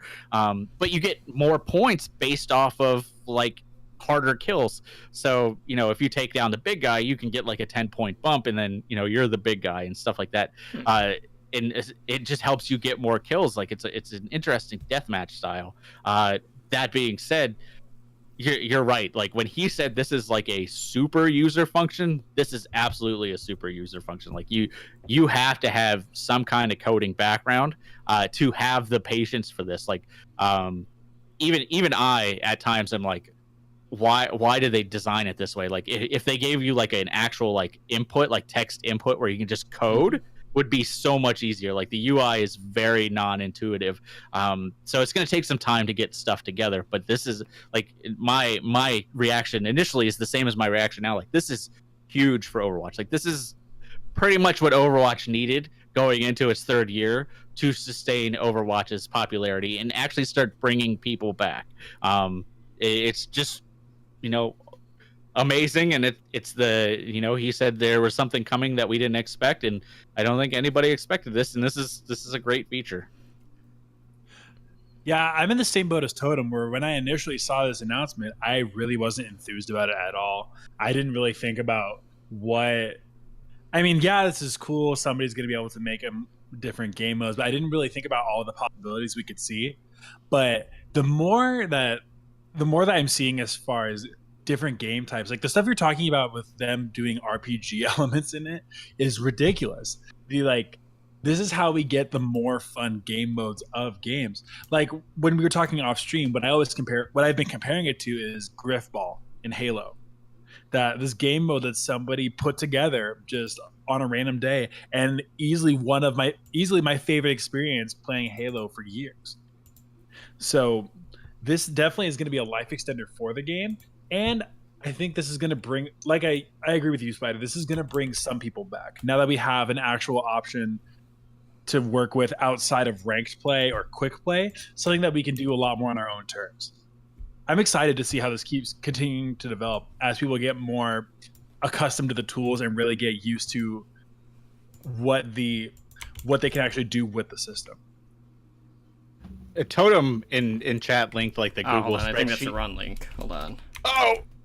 Well, he's gonna link a Google spreadsheet that has a lot of different types of game modes. I mentioned like some of the stuff I'm looking for. What have been like some of the funniest things you guys have seen people do with this? Like the one that stands out to me is like Genji can teleport Mercies to him when he uses the "I need healing" voice line. All right, But, that is the right one, by the way. What have you guys seen that like made you laugh, or you're like, "Oh, that's pretty interesting"? I mean, for me, the one that I personally enjoy the most. Obviously, like, we've probably all been playing the gun game, which, if you're not familiar with that, is basically you start as a certain hero, and then whenever you get a kill, you will respawn as a different hero, and then you continue to rack up kills that way. But man, like, I know Ramses and I have definitely been struggling with some of the aspects of that, because anytime I get a hero that I just don't play, I just feel stuck on that hero. But outside of that, we've seen like an Ash Railgun game, which I linked in our Staffland, which has some really cool particle effects that you could see. But the one that I really enjoy is the Wrecking Ball Racing. Yeah, which is fantastic. Like, that's definitely going to be a fun one for game nights, because you really have to know like where exactly you need to use your grappling hook. And outside of that, the other one that I've been playing quite a bit is the Super Smash Brothers one. So basically, the way that one works is as your damage increases, your character ends up getting knocked back further and further into the air. So eventually, you're just going to be like knocked off of the map, depending on how high that number or that value is. And everyone can see like what your number is at, so that damage is visible like above the player heads. But there's like so many cool things. I highly recommend checking out the spreadsheet that the community has been putting together, and more stuff keeps getting added to this. Like I know like they'll post like the import code for you guys to check out. There's like stuff that's like mechanic based. There's stuff that's just game modes. Some of the stuff is even like they link you to like videos showcasing like what the things are. And at the end of the day, like I remember I was like, like maybe this new thing is gonna be, a new game mode. I mean, we've kind of been clamoring for it, but we didn't know it would be to this magnitude. Mm-hmm. And it's crazy to see like how quickly the community has come together and put out some amazing stuff. And I'm not gonna say like I wasn't in a boat of like why are they working on this when they need to fix the roll queue or the MMR or anything like that, because we know that stuff is coming. We don't know what the exact timetable is going to be, but this is a very welcome distraction. And I hate to use that word, but as a podcaster, I look at this and, it just makes me appreciate the community involvement that we have been seeing, and it just opens up just so many more possibilities, and we could do, like, specific themed game nights around some of these events. And I really, like, the world is our oyster at this point, and I'm very anxious to see whether or not we're going to get, like, any sort of, like, ranked ladders using this sort of system, or what's basically gonna get spawned from this, because really, if we're already getting this much stuff in a matter of, like a day, imagine what it's gonna be like a couple of weeks, a couple of months from now. Like, it's just, the possibilities are everywhere at this point. The worst thing I did see spawn from this was somebody put up the new and improved version of Brigitte, where it was like she had like 1,200 health, and like half of that was armor, and then like you have like a giant dome shield. Stuns like an auto kill or something, like stun hits you with like an earth shatter effect or something ridiculous. Yeah, Stylosa had one where as soon as she whip flailed, they just won the match. Like that, the match was over. So yeah, I've seen that. I did like the one where when Brigadier Shield bashes, she just immediately dies. Like, I thought that one was pretty funny. Like, you're seeing a lot of the funny things. Like, once a Genji touches the payload, if he leaves it, he starts taking damage and stuff like that. So I did like the one where if you use the group up, your whole team teleports to you. So that would be like invaluable for pretty much any rank. My favorite one I saw, somebody tweeted it. I don't know if it actually got made yet, where it was when one team goes goats, the game automatically ends. That would be pretty funny. I also remember seeing one where if you try to teabag or just crouch, you immediately die. That was another one. Yep. That one was pretty interesting because they actually coded it so well that like if you're just crouching, you're fine. But as soon as you get a kill, if you crouch within like a second window, you immediately die. Like they coded that one very well. Like some of these people that have been on this already, like you said, are phenomenal. Like they're figuring this out so quickly, which is what happens when you like crowdsource this kind of thing. Like they've made like horror modes where like the whole map is covered in like fog, so you can't really see. And then you kind of have to find the other players, and it's like the jump scare type of thing. So, I can't wait to see, like you said, like this is a day. Imagine a week, a month. We're gonna get like full on like new game modes. Like just screwing around with it in an hour last night. I gave Reinhardt Winston's jump mechanic. Like it's not hard to figure out once you kind of get the rules. The only hard part is if you want to do something really specific, you kind of have to map it out first and kind of it almost took me back to like tech school where I had to like draw the like layout, like the if then and all that stuff like they teach you like all the way back in school. And I've worked at my current job for 7 years doing programming, and I haven't done that stuff in like 15 years. So this was actually really interesting to like it really took me back. So it's kind of cool to see what this will bring out in the community. So with that being said, obviously all of us have been on the PTR quite extensively. Has everyone had a chance to check out all of the preset options that we're able to tinker around with? I personally haven't yet. No. Okay. Yeah, I checked out all of them. Most of them are what I would consider just examples, like kind of how to do things. Whereas, like the floor is lava is cool, but it kind of teaches you how to treat certain objects in the environment. The hide and seek is perfect if you want to know how to, treat things that are in the crosshair, stuff like that. Like that's really what they are there for. Is they're, the game modes are fun. Like honestly, the one that they added today, the gun game, is probably the most well fleshed out because it's very simple and it's already been done. So I think it was smart of them to add that as a preset. But most of these modes, like I said, are more there for examples. Like the zombie mode is not great. Like it's not balanced really well. I didn't have a whole lot of fun with that. So I think the community will improve that. The one ultimate, that one's pretty boring. Like it is what it is. The double jump is interesting. Like that's kind of showing you how to treat certain characters and do certain things that other characters can do. Like that's kind of how I based the Winston jump off of. So they're like learning tools. So I wouldn't look at these and be like, oh, this is a game mode. Like you wouldn't treat it like an arcade game mode. Like you shouldn't go into it thinking that way. You should go into it thinking like, okay, what can I learn from the scripting that they did for this game mode? But that being said, a few of them are fun. But the community is gonna far surpass the presets in, I mean, a It's week. already happened. Yeah, exactly. So just look for them as examples. So the balanced mystery heroes to me is probably the more significant one. Do you guys feel like this is Blizzard's plan of actually testing 222 outside of whatever they are working on in regards to a role queue?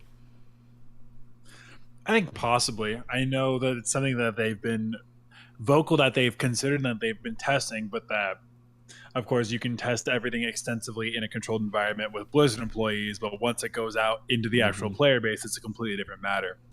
So, I think it's possible. I think that maybe they use it and see what sort of feedback they get, but if we ever were to go to a more standardized 222, I think it would be a lot more regulated, if that makes sense. Yeah, like the mystery heroes right now, the way it works is, when you spawn, you're assigned a role, and you're that role for the match unless you happen to die at the same time as someone else, and then you have the possibility of switching a role, and then it kind of keeps you in that role. So it's interesting how they did that. I think that this is like them testing the waters for 222, and you kind of got to go back to what Jeff Kaplan said when he was alluding that they really like 222, and there's internal struggle, but if they did 222, there would have to be some major rebalancing, and that really rears its head in this mystery heroes. Like there are certain characters like Brigida is a big one. That's she's like the poster child. Like she's good in goats, but outside of 3-3, she's garbage type of thing. But there's even less popular examples. Like you can almost make a case for Roadhog. Like he shouldn't be a tank at that point. Like he has a lot of health and stuff like that, but you wouldn't want somebody saying, okay, well, I'm role queuing as a tank and then picking Roadhog in most circumstances. Like you would be like, no, can you play Diva? Can you play, Wrecking Ball? Like even stuff like that. So I think this is a good place to start that conversation in a controlled environment, outside of, Jeff Kaplan being like, yeah, I really like 222. Well, and hopefully, I know something we've been really wanting for a long time is when Junkenstein's Revenge first came out, it was so awesome to see Overwatch have such a different capability, and hopefully with this sort of engine, people can make something sort of closer to that, more of a PvE experience that isn't just a mission of you going in a straight line through a map. But it'll be interesting to see, just because I really think that there's a lot of potential in the system, but it's going to take a while for people to actually uncover the full breadth of it, if that makes sense. Oh, for sure. Yeah, but I mean, even from the stuff that we've seen, we can see the potential that is there. One of the other game modes that I've seen that popped up that I really enjoyed was one that has all divas, where you're basically trying to boop the other divas out of a spear, where they start to take damage. I want to say they were called like bumper carts or something like that, but I highly recommend checking that one out. That one should be on that spreadsheet that I have linked in the Twitch chat, or I'll have it linked in the show notes so you guys can check that out, because there is a handful of other options here.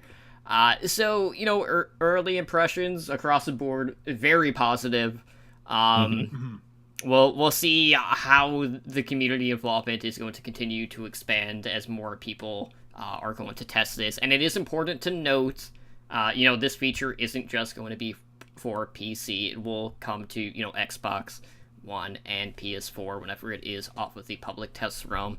But unfortunately, guys, you're not able to actually test it out unless you are a PC user. So be sure to update your public test realm. Go hop onto PTR, check this stuff out.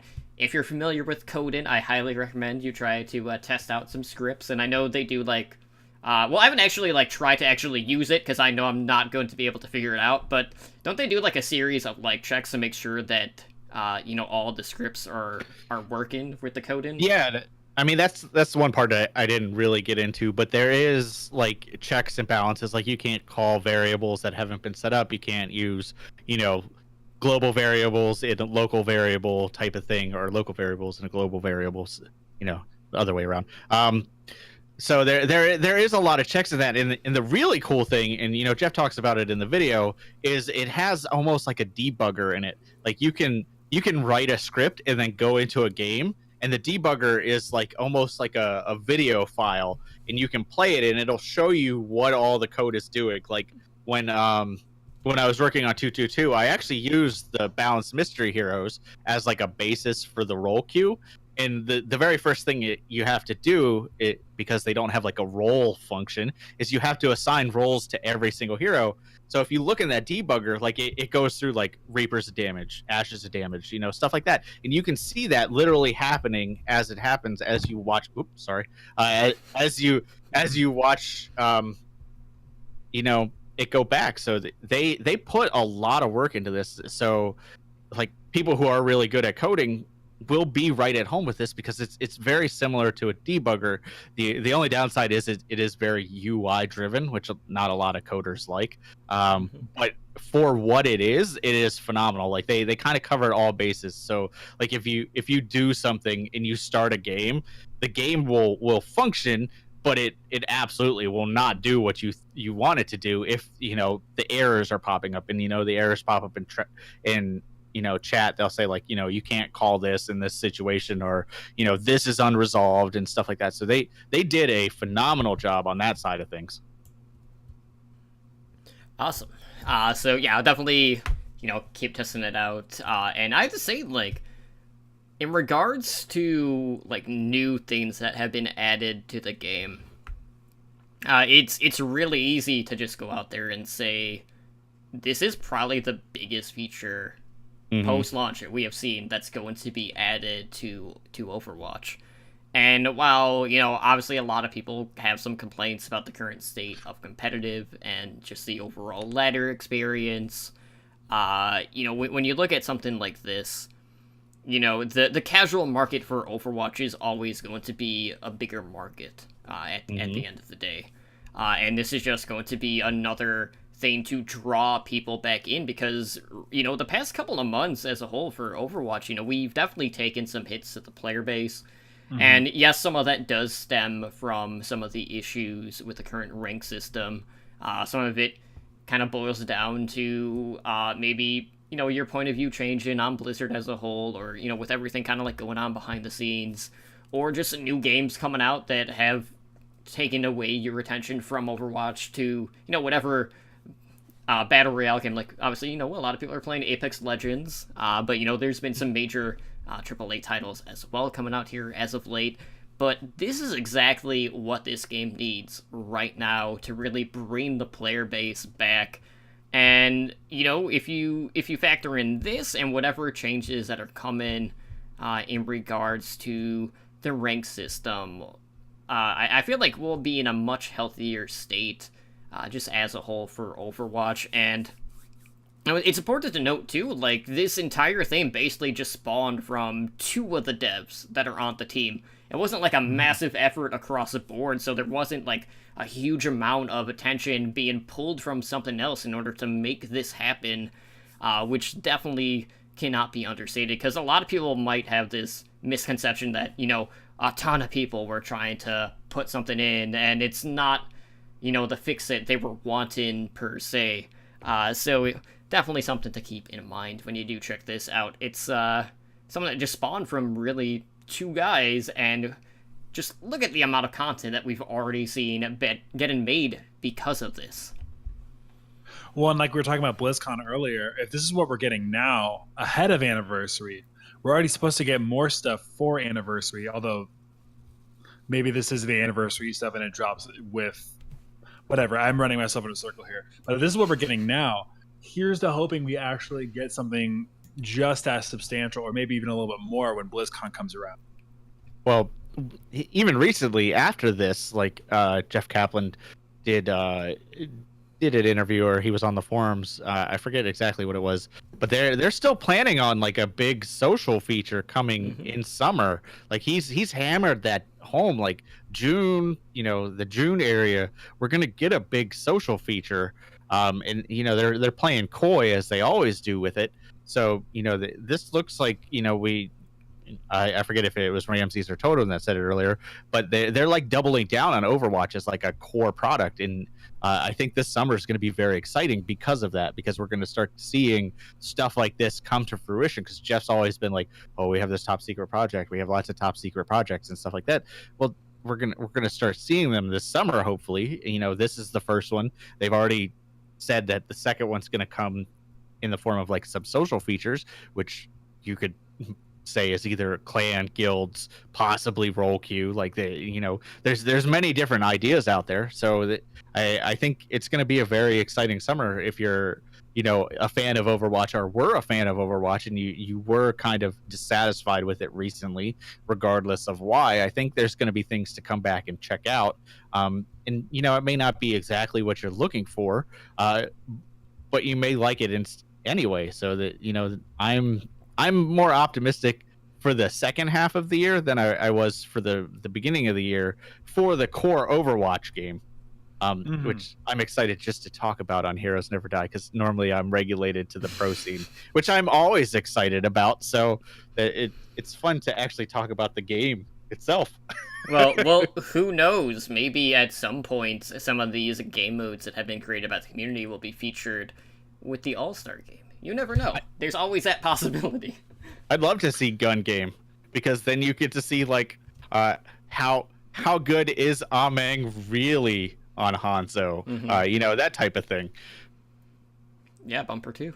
Bumper 2. Well, anyways, yeah, definitely go check this out. A lot of good stuff. It has been coming from this, but we're getting to that point where we should probably close out the show, because it is starting to get late. So if you guys want to help us out, one of the best ways to do that is to go leave us a review over on iTunes or your podcast and app of choice.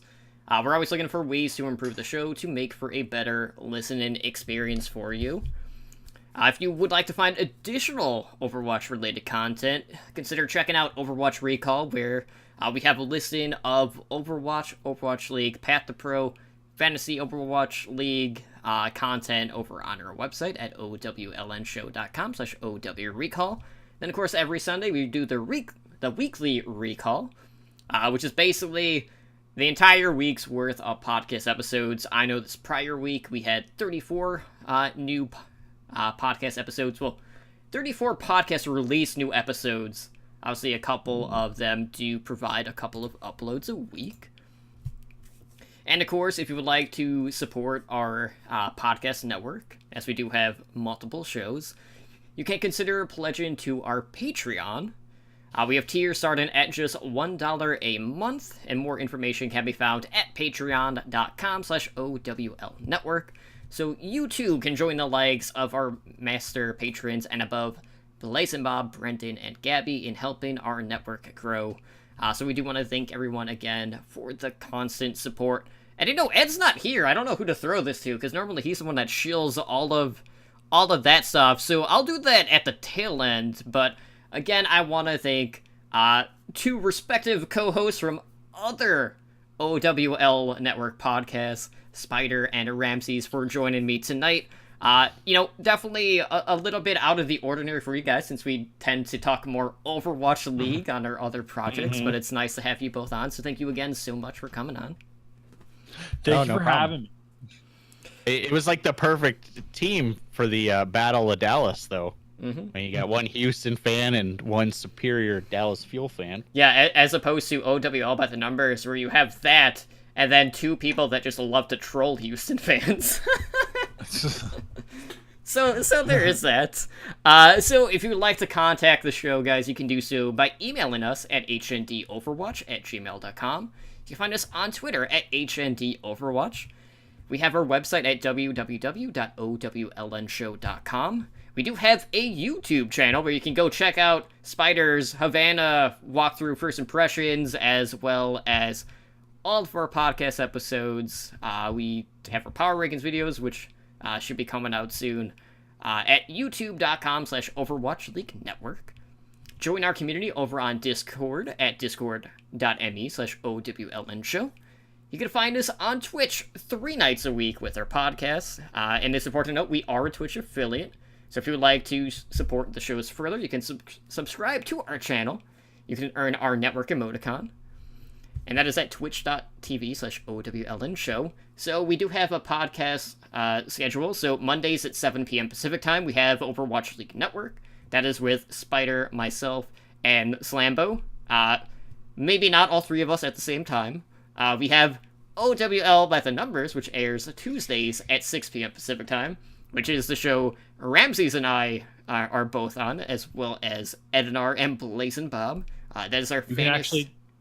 You can actually typically see me on that show as well. Yeah, unlike this one where he's in the abyss. But that's our Fantasy Overwatch League show.